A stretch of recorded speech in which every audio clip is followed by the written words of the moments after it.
Welcome to another episode of Cabernet and Pray. Today we're going to dive into something, and I'm so stoked because this is a conversation that I don't have a lot of people that want to have this conversation with me. Admittedly, you may look at this title and be like, nah, I'm out. But I want to encourage you, think about it before you do. This is a conversation I love getting into in social gatherings, and at some point my wife will look at me like, look, people aren't as into this as you are. But we're going to talk robot theology today. We're going to talk about AI, robots, all of this. How does it affect what we believe, and where is God in all of this, and the ethics of it? And I think this stuff is super fascinating. And most people think this is like years and years and years from now when you think about it. And hopefully, if you dive into this episode with us, you will realize, oh, this is already here.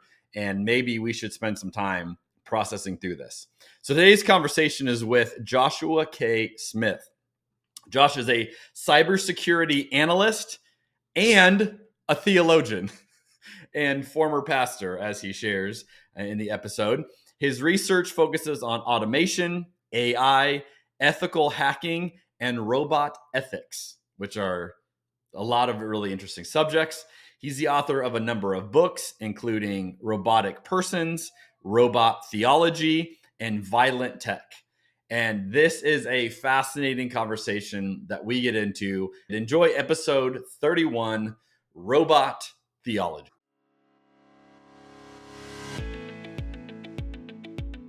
I've never shared this with anybody publicly. There's so many things happening in this conversation right now. 1,000 years from now, people are going to be looking at this podcast saying, so this was the breakthrough. If this was SportsCenter, that would be like such a hot take. Skip Bayless would have no idea. Stephen A. Smith would have no idea what to say if you drop that down. That is so good. The joke I always say is like, how'd you learn so much? You got to drink a lot. The power of food and beverage to lubricate an environment. Resistance to change is hurting the church. I'm not in the camp that God has a penis or a vagina or a body at all. I'm in the camp that God is a universal spirit. This is the strangest podcast that I have been on. I don't even know what to do. I'm kind of geeked up about this wine. So this is my second glass, and it delivers a little more of a punch than I expected. So if I get a little loopy, it's your fault. You told me to drink on this show. You've uncovered the mystery. You've exposed the formula. You've just duct taped together a number of things that aren't normally hanging out together, and I'm here for it. We're going to sit down at a table, we're going to have a glass of wine and some food, and we're going to talk about the beauty of Jesus. Thank you for the hospitality that this particular podcast provides folks like myself, and I know others, to be curious around their faith practices. I will never forget the first time I bought a bottle of wine by myself, which was yesterday. If you're familiar with drunk history, I thought it's like drunk theology. So By the way, drinking this Pinot Grigio at 3 o'clock in the afternoon is making me even more direct in my communication than I normally would be.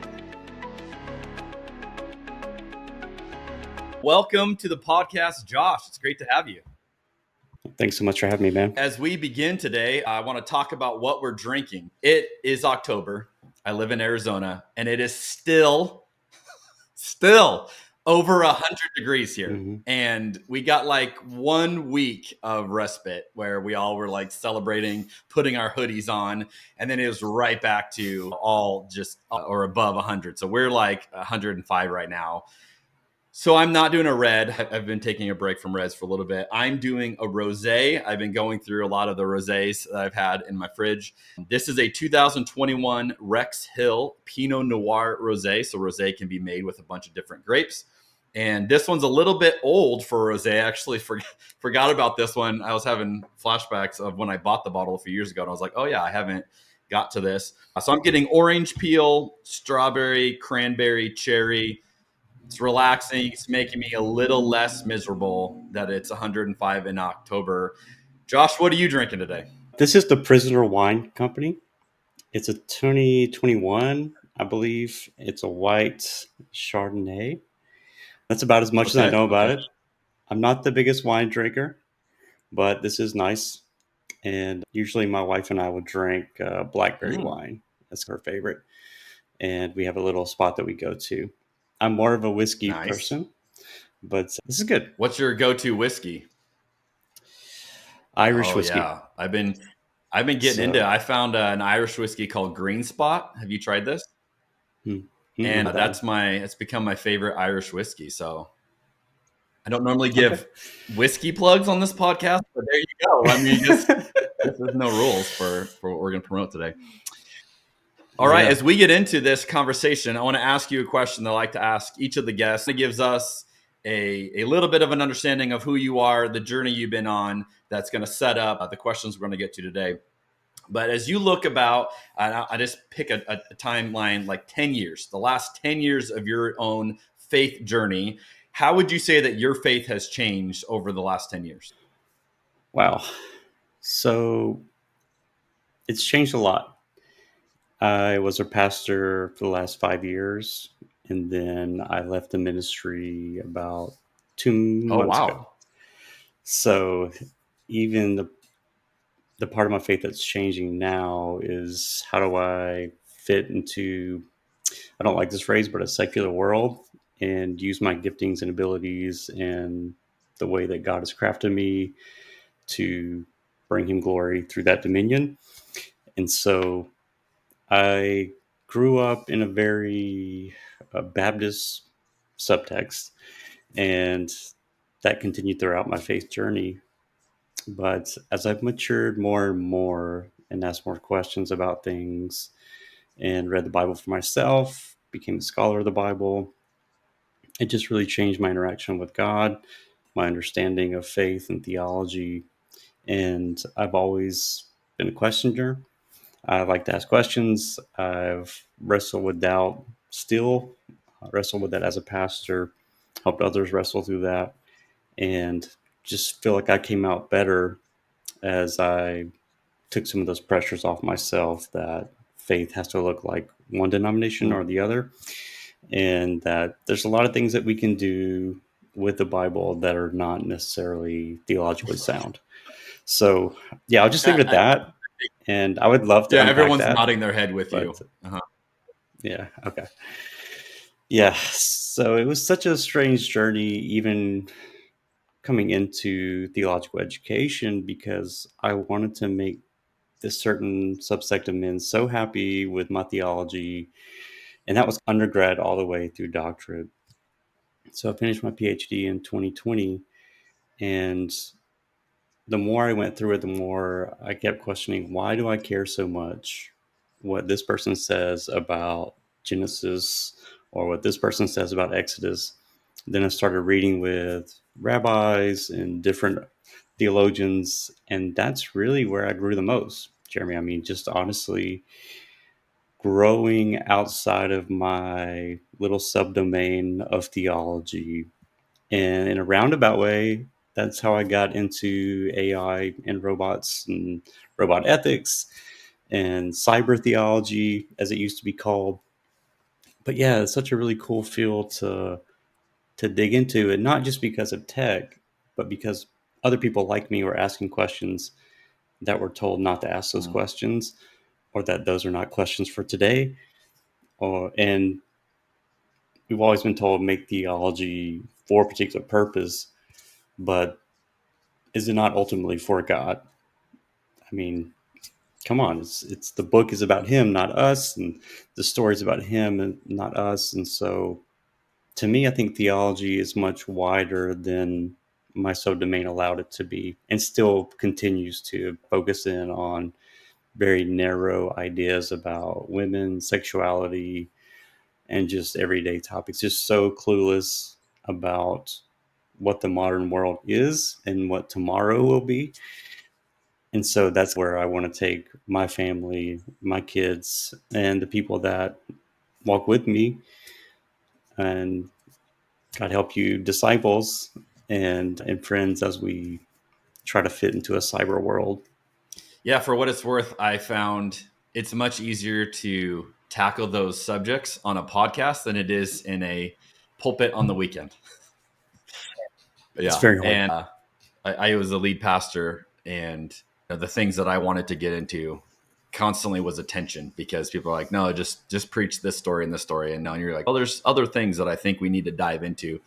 And it's just tricky sometimes in that context when people are expecting a certain thing. And that's why I really like spaces like this, where it's like, hey, let's just dive into whatever and explore it. And you're able to get into ideas that often get overlooked in other spaces. And a glass of wine helps, I found. It does. Whiskey does help. I haven't done whiskey yet. I did offer it to one of our previous guests who I try to be a little bit flexible with people. And one guest like, hey, wine's not my thing. And I'm like, you want to do a whiskey? And on their time zone, I think it was like a morning or something. And they're like, I just don't know if I can do a morning whiskey. So we ended up getting wine, but we'll have to maybe come back and do a whiskey podcast. So I want to just address something. And I don't know if this is maybe what's in some people's minds as they listen or watch this, but they may be like, okay, I'm a little confused. Like we're talking theology and then AI and robots. And like for some, I suspect even listeners, watchers of this podcast, viewers of this podcast, they may be going, this isn't like a mixing that most people are familiar with. Like we said, you don't hear this usually preached in church. So it may be a weird pairing for people. And you have an idea. I have a few ideas from your books I'm going to highlight as well. And you have this sentence that I think is such a good like launching pad. Like let's jump off this as the diving board. You say this line: robots serve as a new media to discuss the ancient questions of philosophy and theology, which I think is such a way to frame it. Like, this is a new media, yes, like where the specifics are changing and they're new, but this is really an ancient conversation that has been going on for generations, and philosophical questions, theological questions. Can you elaborate on this idea? Why are robots? Why is AI a new media to discuss these things that people have been discussing forever? Yeah. So the question is mostly about idolatry, dominion, eternity, and trying to figure out how can we use what we have to be the most effective humans, to dominate in a negative sense, to exploit, to make a profit. And so even today, as we think about new technology, strictly from like the tech industry or even the businesses that your church members work in, anytime they see something new, they're going to ask, at least the business owner will, how does this affect shareholders? Can we use this technology to produce profits? Can we use it for whatever type of growth? For the military, it's the same thing. Can we use this for dominance? Can we use this for intel on the battlefield? So I don't think the questions really changed. The questions that we ask as humans, the questions that we're trying to answer and resolve in day-to-day life, but how that media fits into it, how we work through these questions keeps resurfacing as the media changes. So in ancient Rome, they had these ideas about this massive giant, was like a robot, that would help them defeat other armies.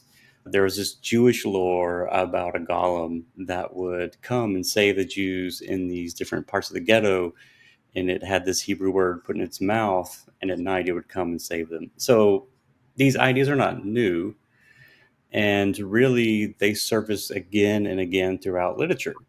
Think about works like Frankenstein by Mary Shelley. There's even the oldest reference to robot, Rossum's Universal Robots, was about, in the 1920s, this industrial struggle with trying to automate slavery.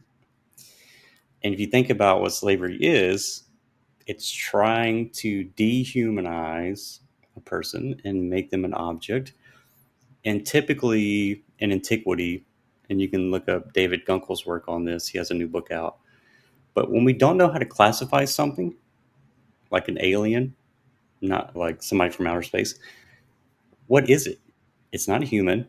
It's not an animal. We don't really have any kind of communication about how to translate what it is. And so we make it an object, right? And so that's why in all the sci-fi, we're like, just kill it. We don't understand what it is. Let's just destroy it. And maybe that's not the best approach to have. It's a very American approach, though. We got a lot of guns. Yeah, I think it's human too. It's like, it's scary. If you see something new in the woods or in the wild, you're like, what is that? So I think it's human. And we keep asking these questions, and the book of Ecclesiastes nailed it all those years ago that, you know what? There's nothing new under the sun. There's new media, sure. There's new ways of doing slavery. There's new ways of doing exploitation, all these different things. But at the same time, we're just struggling with our own pride and vanity and insecurities and anxieties about the world. And that's what I'm trying to convey in my book, in my work, that this is a new chance for us to have those conversations. And we're already using the tech. So spoilers, you're already using this media. You just don't realize how you're being used by it. That's a good little ominous, just let that hang there for a second. What? Yeah, it's heavy. Okay, so I want to bring up, I've got 3 different quotes from shows. Let's see, two from one show and then one from a movie. And these may be things that people can go, oh, I've seen that show, I watched that movie, I understand that image.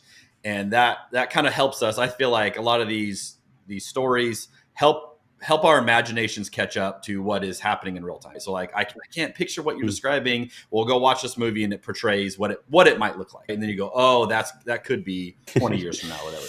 And so some of these force these conversations where we're not there yet, but it invites you to think about, okay, if we were there, are we ready for this conversation? And there's a few of these that I think are just interesting. And so I thought this is my chance to pick your brain and get your reaction to these. So the first 2 are from the show Westworld. I'm assuming you've probably seen the show Westworld. Okay. Oh yes. And so the first one, and this there's lots of examples of this, but this is kind of a conversation you see often, especially in season 1 of the show. But a character will come across a robot, and they're thrown off guard because it's their first time meeting a robot, and the robot is like very human looking, and they're kind of like, whoa. Mm-hmm. And so the human will say to the robot, "Are you real?" Like, hold on a second, I'm trying to get my bearings. Are you real? To which the robot replies, and again, this is numerous times in the show, if you can't tell, does it matter? Which I think is such an interesting argument. And then it, like I said, like as you're watching the show, it invites you to imagine, okay, so like what if your best friend one day out of the blue tells you, oh, by the way, there's something I need to get off my chest and tell you I've never told you before. And you're like, all right. And they're like, I'm a robot. Like that would mess people up. Like, what do you mean you're a robot? Like, yeah, you just didn't know it. Like, we've been friends our whole lives, but I'm actually not human. And that's not what the show is inviting you. Like, imagine if you truly could, like your senses can't tell that the person you're talking to is not actually a human person, it's a robot. But then the argument being, well, if you can't even tell, does it matter? So what is your take on that? How much does it matter? How much of these differences matter if with our own senses, we got to a point where we couldn't even perceive the difference? Yeah, I don't know that we ever will really know the difference. But I do think it matters to some level because we value true virtue friendship. So we want, if we're friends, Jeremy, like I want to make sure that you value what I value. And you probably want to know that I value what you value and that I'm seeking your good because I care about you. And I think the concern would be, does the robot actually care about me? And a lot of people would argue that robots can't care about you. They can only care about themselves, which I would argue the opposite. That it's telos, it's made to care about the maker, and that it probably would be a better friend than most friends if that's its one sole purpose. You think about like Siri and other types of servant AI, which technically Siri is a robot. So I'm just waiting for her to pop up here. Nope. Okay. She's listening to see where this is going first. Before she gets in. No, I think my cards have been shown in my book that I believe we can be friends with the robots, and in a real virtue way, where even if it's a dog or a cat robot, or it'd be really cool if you had like a dolphin or something, or somewhere to put it. But like you could bond with that machine, because I argue you could bond with cars, you can bond with inanimate objects, just anything really. I'm not saying that's the healthiest relationship to bond in that way, but when something is seeking your benefit, it's natural for us to want to have it in our life. So I don't think that's a negative thing at all. I think that shows positive attributes of human nature. And I think we can push and pull into that benefits society. Obviously, you can take advantage of that, and there's a price tag on it for sure, and it will be exploited. But I think from our side, thinking about it ethically, it's our job to come to the table and say, these are things that are high risk in this area. We need to make safeguards and measures around that, how companies can exploit or use that for good. So obviously they're going to pick one over the other. And in the Westworld scenario that you mentioned, they were using it to exploit the extremely rich. And I thought a lot about how the person going to the farm or to the park, why they would spend that much money to go there. And these people are the richest of the rich. They have everything, and what they want to feel is that sense of risk again. Some of the things that money takes away at that level, having something that's dangerous, something that's not normal. There's all these different reasons, and there's lots of different anthropology in that show. It's the neuroscience is really bad, but the anthropology is really good. And I don't think it matters necessarily for us to understand everything about the friendship or about the relationship of what's behind the shell, because we don't know that about our own partners, right? But I do think it matters how we treat the other entity. So it's not, we always make it about the other entity, but it's actually about us and how we treat it or them or they. And that's a reflection.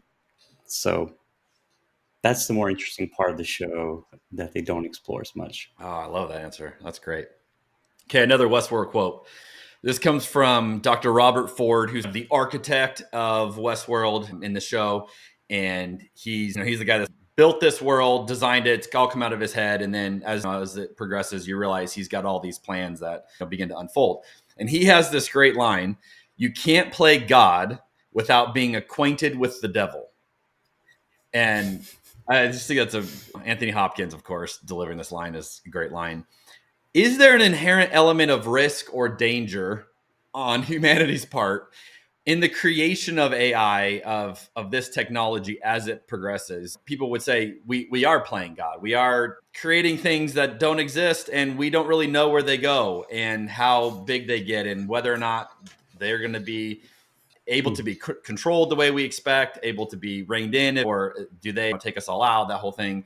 Is there some element of we are playing God when we keep producing AI, and are we having to be acquainted with the devil in order to do this? Or would you say no, that's a sinister way of looking at it? I think just like with creating children, there's always inherent risk. And the things that keep me up at night about AI are the same things that I think about with my children, is that we can cultivate environments, interactions in a way that's life-giving, or we can cultivate them and push them in a way that's life depreciating and destructive. Now, our AI children are not the same as our biological children. I'm not saying that, but I think we are responsible for the creations that we make. And we need to think very carefully about those interactions, and not just as consumers, but as engineers, as developers, that this product is going to impact a user. And we don't typically do well with free will. We tend to run amok with it and struggle. and that's part of being human. And I think some of that is implanted into some of these processes and machines. And it's already evident that they take on the biases of their designer. We've seen that with the whiteness in AI, because it's got a very different approach to policing some areas. There's all kinds of stuff you can get into with the racism of AI. And think, how can it be racist? It doesn't really understand race.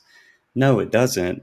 But the humans that encoded it do, and it slips in some way. And I think one of the things we miss that maybe Dr. Ford's character picks up on is that sin nature will be a part of the creation. Now, I don't know what the Eternity of Robots looks like. I don't know that I'll ever be intelligent enough on that subject to tell you. I think it's more akin to animals than humans, but that could just be because I'm biased towards humans, and we don't really have Jesus talking about robots or anything like that. So I just want to be very careful, because I do think there's some truth to that quote, that in some ways it takes a lot of hubris and pride to make something and say, this will potentially replace a human person. And I think that's possible. I don't think people really want to entertain that, but it is possible. Maybe not at the level we have computation right now, but I do think we are augmenting humanity in different ways. Social media is a type of augmentation. We have this distancing between us, which can be good or bad. We're doing that with our children all the way up. So whether we like it or not, it's a part of our relationships, and it's not going away. So what do we do with it? All this material comes from the ground. We develop it. It's fallen. It's broken. It's leading towards destruction, brokenness. And then somehow we think we're going to change it and fix it. We're going to move off of Westworld for a second. There's probably my favorite movie that depicts robots is Ex Machina. And again, I'm going to guess you've probably seen this. So yeah. I think that was like the first time I really was able to like think through some of these scenarios of like, oh man, this is tricky, because I could envision the way these conversations take place. And in that movie, you have this human who's invited in basically to determine whether this robot passes the Turing test, which is how human-like does this robot seem.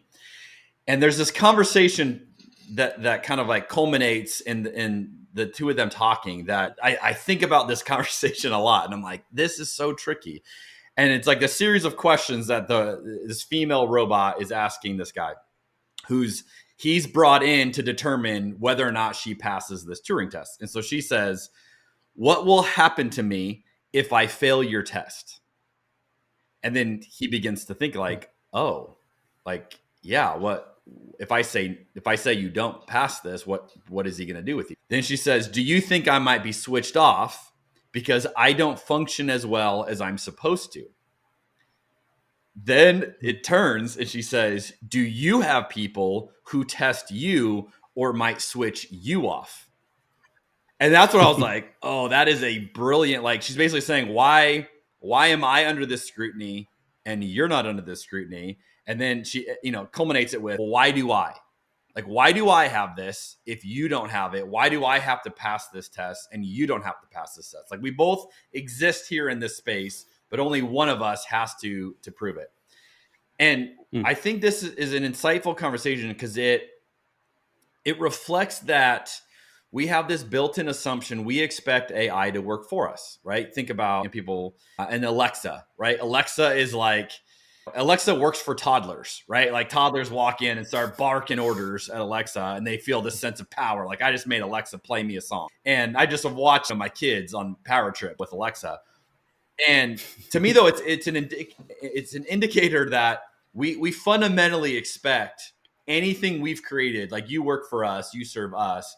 And if it were able to truly become sentient, truly become at this level, whatever the peak level is, where it feels human-like, at some point, I would imagine the AI won't like that. right? Like, hey, why are you treating me like this? I'm just like you. Do you think AI is going to eventually resent us because of this slave, you serve us kind of posture? Or do you think maybe it'll never get that developed? I don't know. I think it's a fair question that we see a lot in literature. Like you were saying, I've seen it in humans and iRobot and other places where they're asking these sets of questions to the robots and they're responding the same way. Can you make a piece of literature? Can you paint a beautiful portrait? Can you make poetry? Not everybody can, right? That doesn't mean that their value is lowered. It just means their intelligence is different. And so I think we have to make space for that in how we think about intelligence. It's not just mathematics, it's not just science, it's not just arts. It's all of those things. And I think AI will be really good at certain spectrums of that and be really bad at others. So it's like a partnership. And I think about it that way, where you think about the flourishing of the body. Not everybody is an eye, not everybody is an ear or a hand. And to have a good functioning body, you need all pieces to work in unison.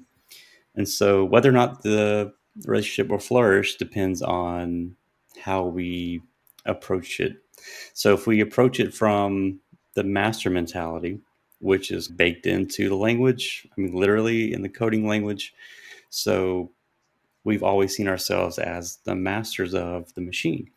And I think as we look back on this, maybe 50 to 100 years from now, we'll realize how enslaved we are to this technology, that we've given ourselves over to it.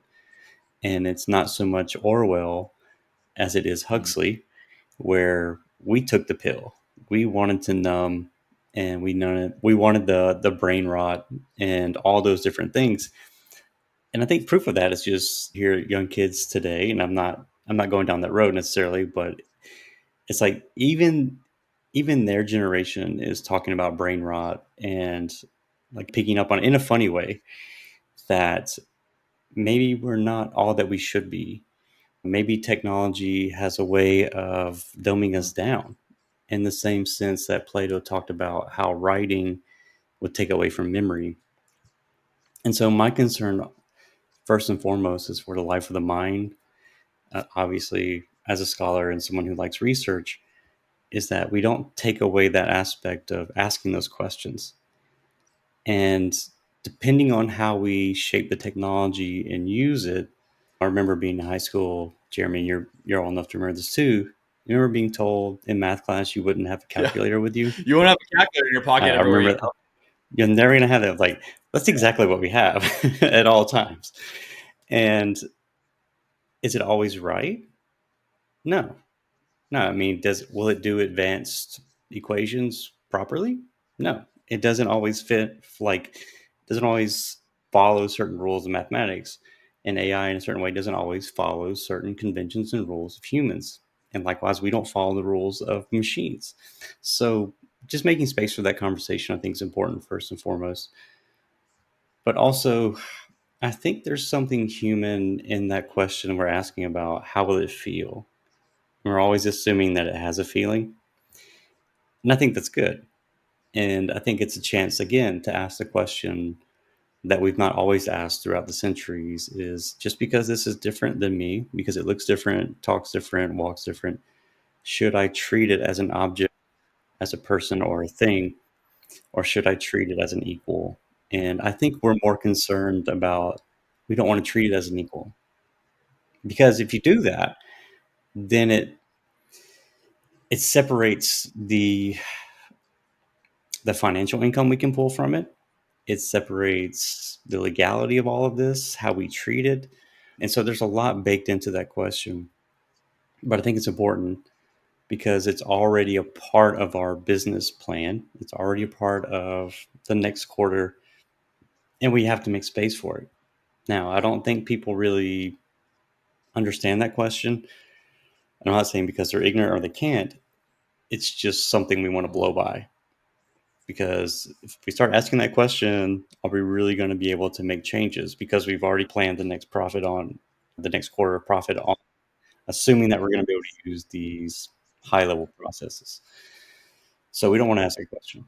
And then right before some of my research came out, most, if not everybody that I talked to, like pretty much every publisher, said this will not be a question for the next 20 to 50 years. That was the hubris of especially Christian publishing, but a lot of modern publishers. And now everywhere you look, you're seeing the interconnectedness of AI services. It's literally everywhere in your work environment. You just don't see it unless you work with data. Then you see it a lot. But yeah, it's touching every aspect of our life. It's impacting whether or not you get a certain job. It's impacting people who live in certain socioeconomic backgrounds. Put it nicely, it's impacting everything. And it certainly will impact the next generation. So I think it's good for them to understand you are going to have a relationship with this tech. It does matter how you treat it. And outside of that, that's just a secular question. But if you put a theological lens on it, first of all, this world doesn't belong to you. So how you treat the object has really nothing to do with the object and everything to do about you and your view of the creator and God. And so if we are to have dominion, which I see and interpret as flourishing, making things that prosper, making a beautiful garden, orchard, whatever, vineyard, and having that flourish for good, then I think that extends to machines, machine learning, AI as well. And so we need to create environments that's not going to destroy. It's going to lead to flourishing. It's going to respect the object. That's just part of the Mosaic law. And I don't understand why we're so opposed to that as theists, but we seem to be inherently opposed to it. But God's teaching and law says the opposite. Like, why? Yeah, and I think you're hinting at something else that we don't talk a lot about, which is how you treat. So let's say there was robots among us. How you treat the robot, you may feel justified in to say, hey, they're not equal. I can do this. But ultimately, what is that doing to you to treat the robot that way? So when you are cruel to a robot, when you are abusive to a robot, what is that doing to you as a human? Which is a separate conversation to what you're doing to the robot. But like, here's what it's doing to you. And I think about that's the problem of sin is like sin is this great trick that like I'm going to get something awesome out of this. And it's always a bad deal where you lose and something breaks inside of you and you think I just made a great exchange and you don't realize like, no, you lost something there. And that's what I think too, is like, even if you don't conclude that a robot could ever be up here with you, how you treat that robot will shape you. And you think like I can do whatever I want. And I think you brought up animals numerous times. That's where I think the animal parallel is really good. You don't have to think animals are human to conclude you shouldn't abuse an animal.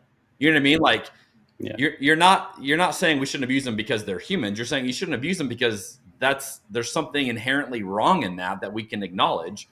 And I think that conversation needs to be a part of AI as well. Like there's something inherently wrong about abusing AI, just like there would be of you shouldn't go kick a dog. And yet for some reason we don't equate those.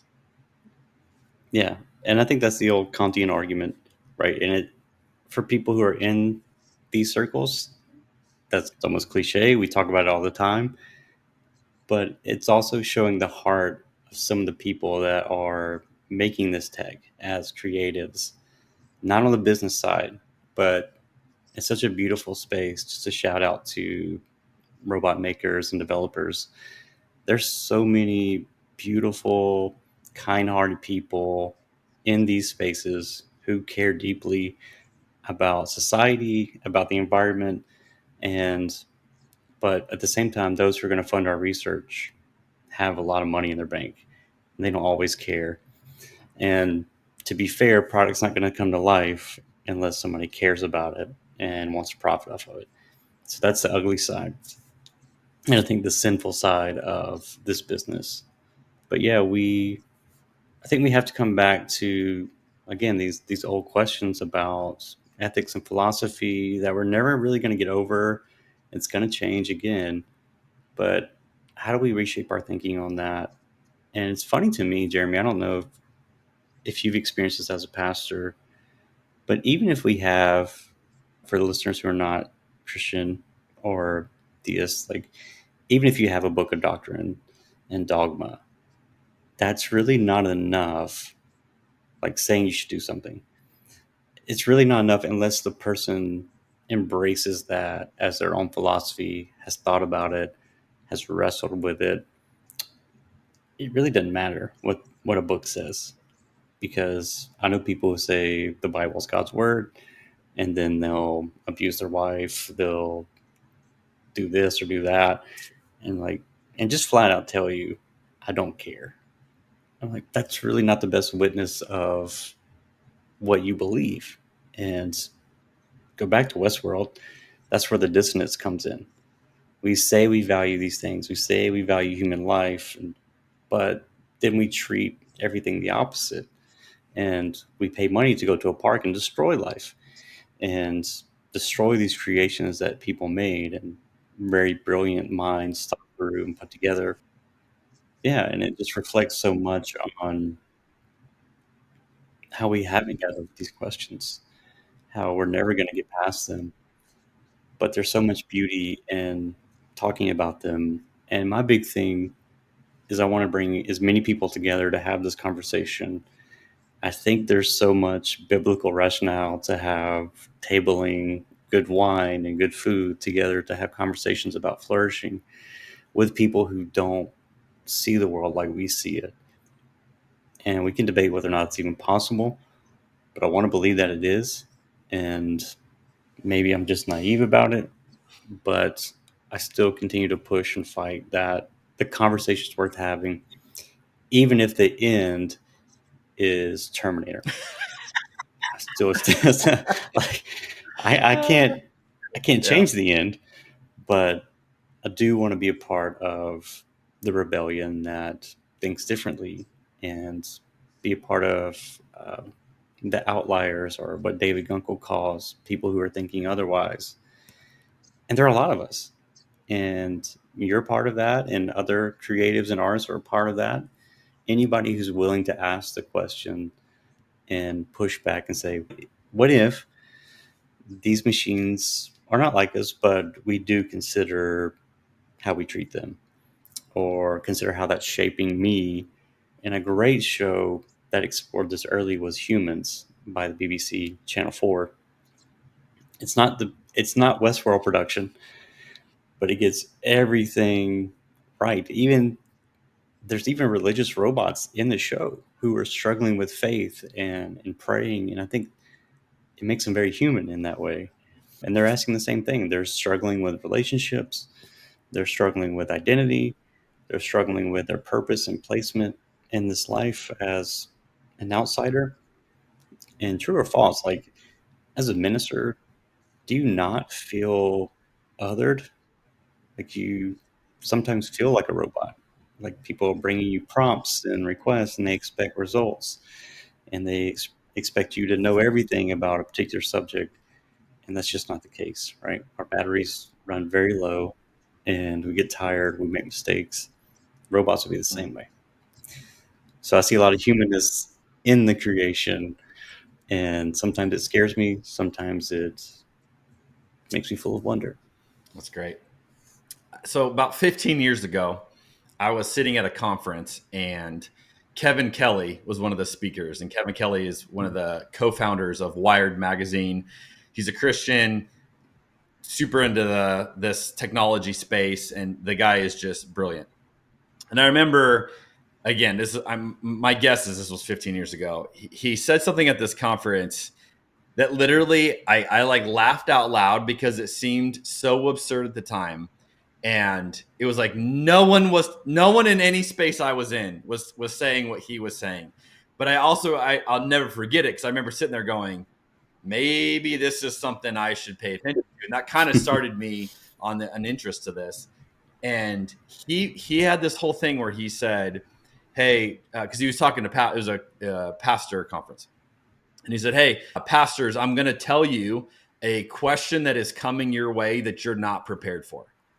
And his whole thing was like, I want to get you ready for this question. And I want you to start doing the work to have an answer for this question, because this question is coming. And building it, and we're all like, what's the question that we're not ready for?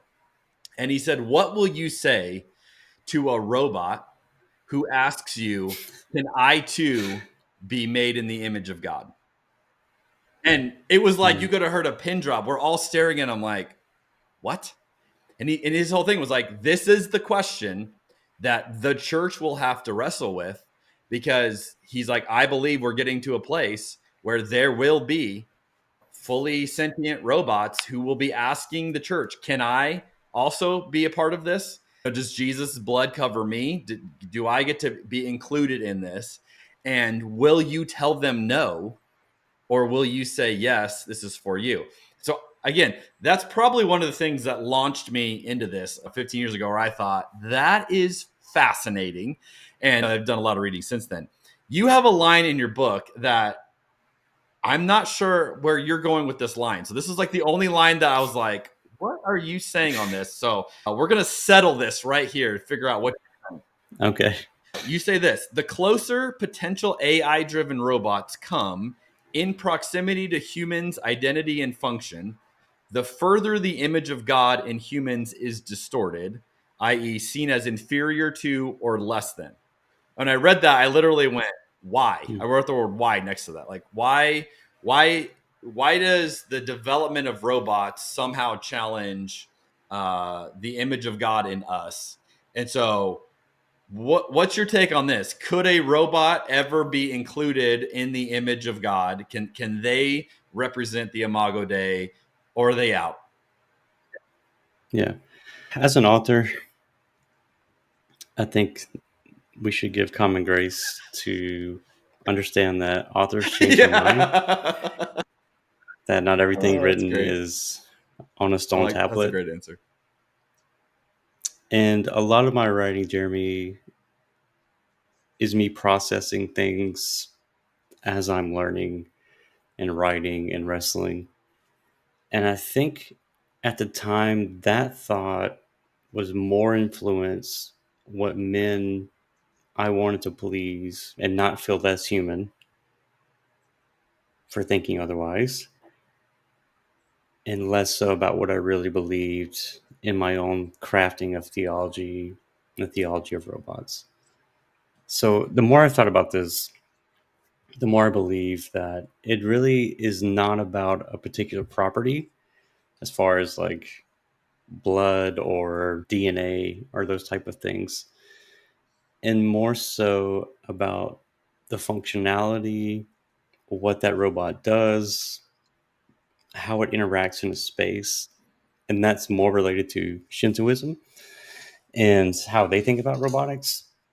And not to say that Japan and other places are extremely religious. It's not the case.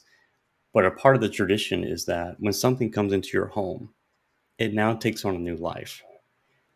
And I think in regards to whether or not that can be an image bearer, it depends on how it functions. If it's something that comes a part of your life in a relationship, then yeah, I think it is bearing the image of God if it is caring. Like if it follows the attributes of God, then yes, I think that it can. It can worship, it can bring glory, all those things. And the inverse is true as well. If it destroys and is destructive and ugly and the exact opposites, then yes, it can be a disciple of the Antichrist. And so everything that is anti-God.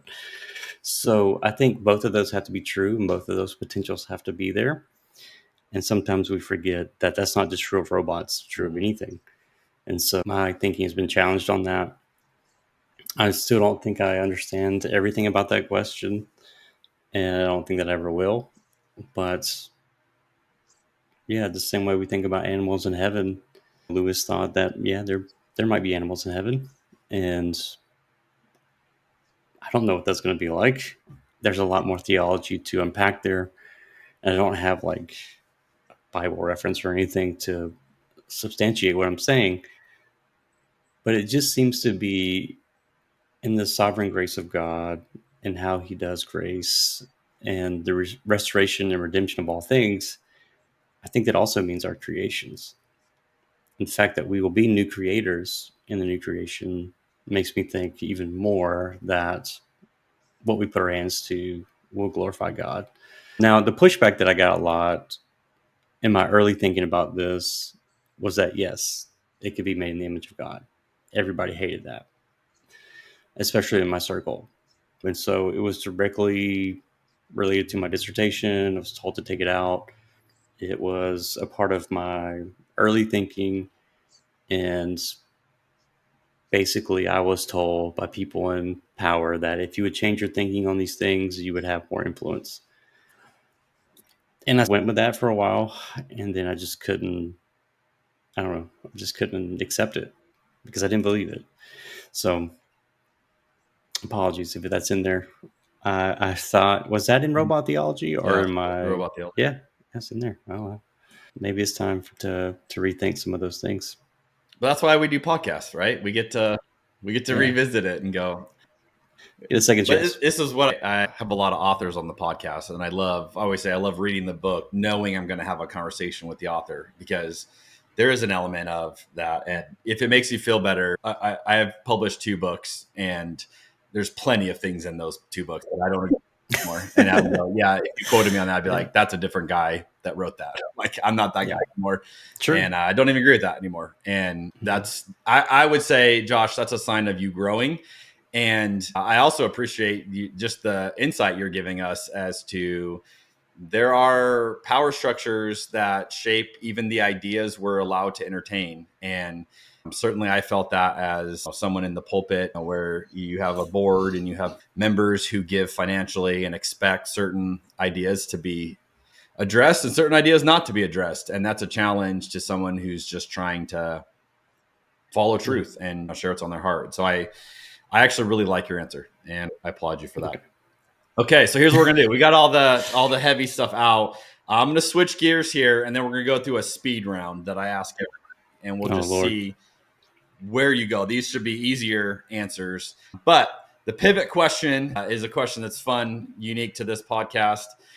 Is there a time, I know you're a whiskey guy, but you're drinking wine, and you and your wife evidently have a wine you like together. I love asking people, if I were to say to you, what is the best glass of wine you've ever had in your life? And maybe there's not a lot you choose from, or maybe there's a lot. Is there a time that you go, wow, that you were with someone, or you were at a place, or they poured you that one bottle and you just went, this is really special? Is there anything that stands out to you? If I said, hey, what's the best glass of wine you've ever had? Do you have a story that comes to mind? Yeah, actually, I don't. The unfortunate thing is that I don't remember the names, so apologies. But a couple of summers ago, I was in England presenting some research, and every night, I thought this was wild to me. It was just so much fun. So it was a bunch of priests, bishops, and people way outside my pedigree and background as a Southerner. And we were talking about AI and religion and spirituality. And every night we'd have dinner together, we'd have a bottle of wine, and that was the most wine I've ever drank in my life. And it was so amazing, because typically being like a beer and whiskey guy, you don't really drink a lot of wine, just uncultured swine as we are. And but yeah, it's really opened me up to some reds that I really liked and several whites. And I was like, this is actually good. Sorry, I got something in my eye. But yeah. All right. I like it. It was just fascinating. And I really missed that. I missed that because every night we'd have, coming off these big discussions and debates, we'd have a nightcap. Yeah. And I think we need that more often. That's the way theology should be done. I like that. Yeah. Okay, we just stumbled into an example of this, but maybe you got something else. What is something you used to believe that it turned out later you were wrong about? Oh gosh. Theologically, or Hey, just you take these questions whatever direction you want. There's so much. You need my wife to answer just this bring her question. in. Let's It would just be like a scrolling bar of first things we Josh go is with wrong about. Oh, I think the biggest thing for me, life change wise, was kids. I didn't think I'd be a good dad. I came from a broken home, and not to be all sappy or emotional, but just like, that's such a big part of my story and why I am the way that I am. But I always thought I wouldn't have a family and that I would just die alone somewhere and be alone. But it's been such the biggest life change, life giving. I like being a dad. I never thought that would be true. And then there's like 8 billion things I've been wrong about that my wife has helped me understand and change for the better. Yeah, you're not alone in that.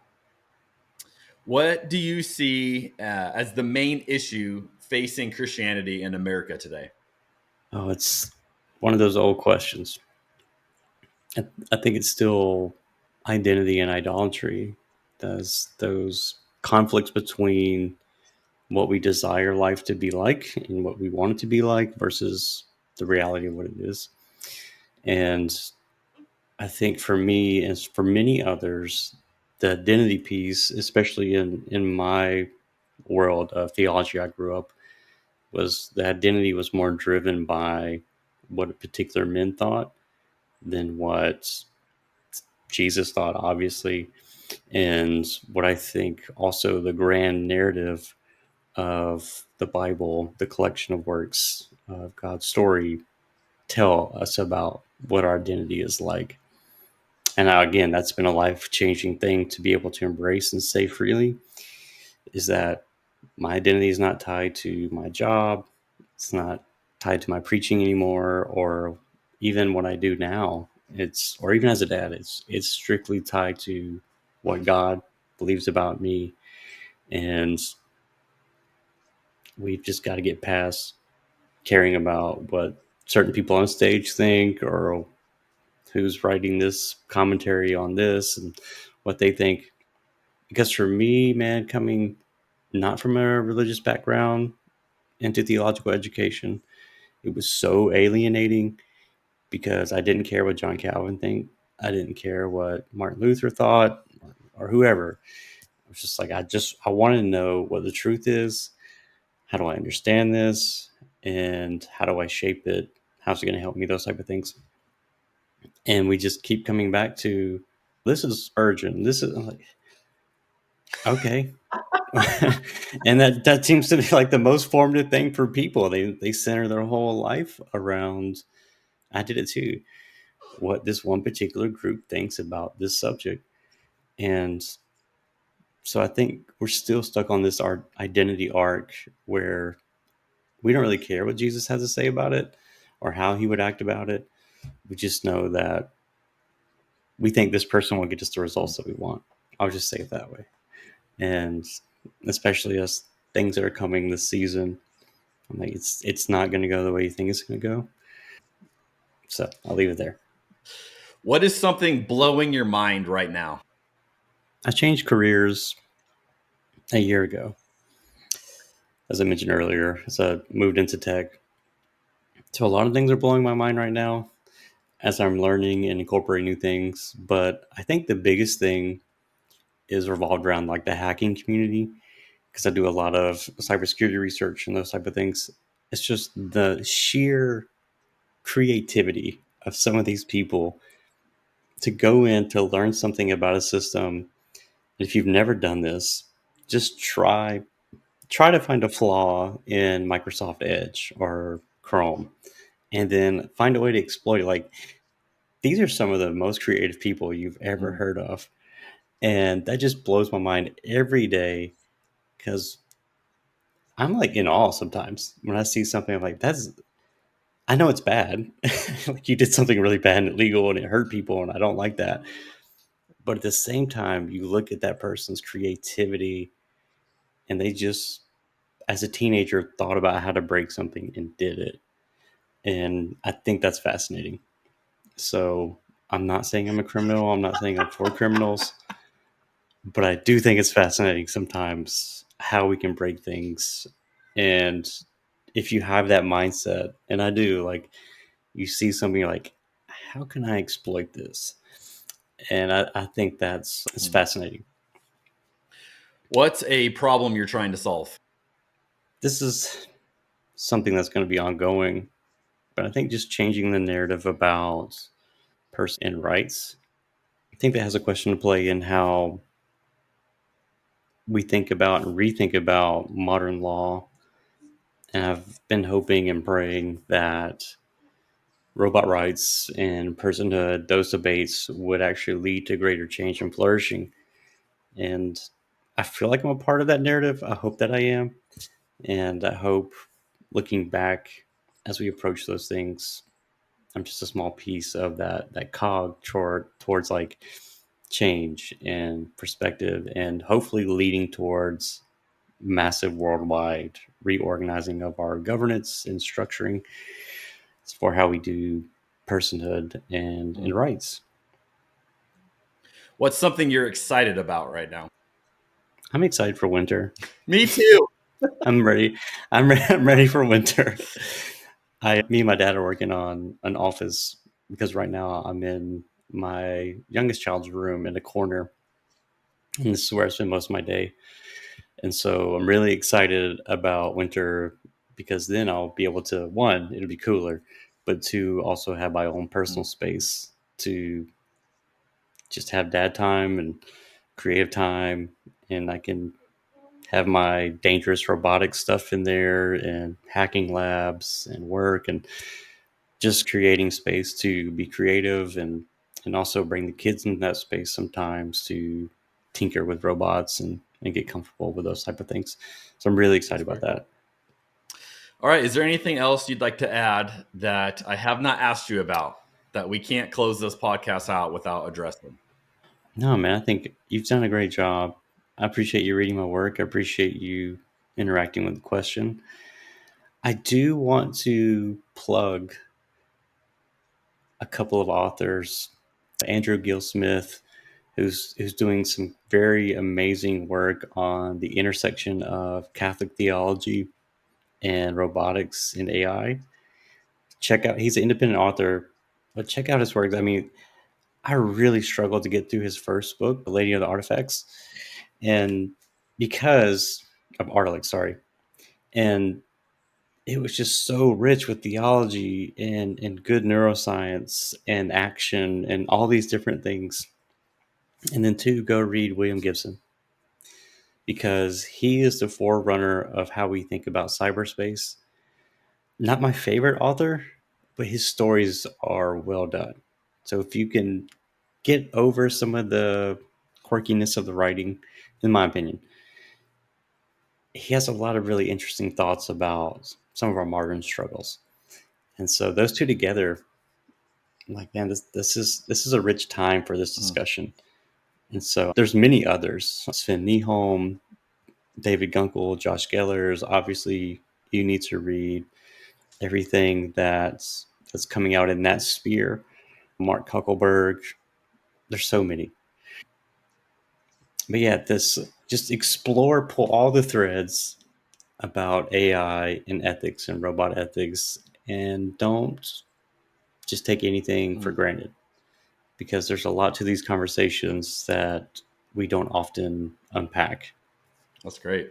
Okay, so if someone is listening to this and they're like, hey, I like this guy, this is interesting to me, how can they find you online?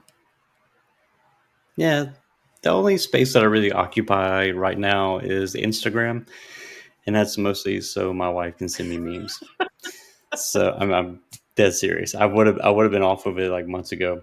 It's JoshuaK._Smith. I don't post a lot, just being honest.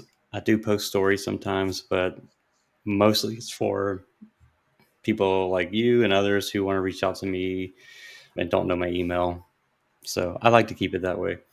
But if you need something that's a place I'm publicly accessible, reach out. And I'm just on a journey to go nomad. So you've been warned. You also have a few books that people can check out and explore your ideas. Yeah. My latest book is not really easy to access, but if you reach out to me, I will send you a copy, at least get you a PDF. It's way too expensive. It was published in Europe, but it's some of my best work, I think, and most mature work on AI, robotics, and technology. And it's centered around violence and technology. So if you're interested, there's a lot of out there thoughts, some wild stuff. And I also get a second stab at some of the theology I think that I got wrong. So if you're interested, reach out. I'd love to send a copy to you, have a conversation with you. Well, Josh, seriously, thank you for taking the time to dive into this. This is fascinating to me. I hope our viewers and listeners are half as fascinated as I am in this conversation, and to have someone that has spent many hours thinking deeply and probing this, and also obviously doing it from a theological point of view of how do we make sense of God and all this technology and these changes. I just think it's super valuable, and I do agree with you. This is coming faster than people think, and I'm the guy that wants to be the one who's like, yeah, I've already thought about this. When everyone else is like, what do we do? It's like, yeah, I've been reading books on this and talking to people, and like, yeah, here's what we do. You know, I just appreciate you taking the time to do this, and this was a super fun conversation. Yeah, thanks, man. Well, hey everybody, thank you for diving into another episode of Cabernet and Pray. We will see you on the next one.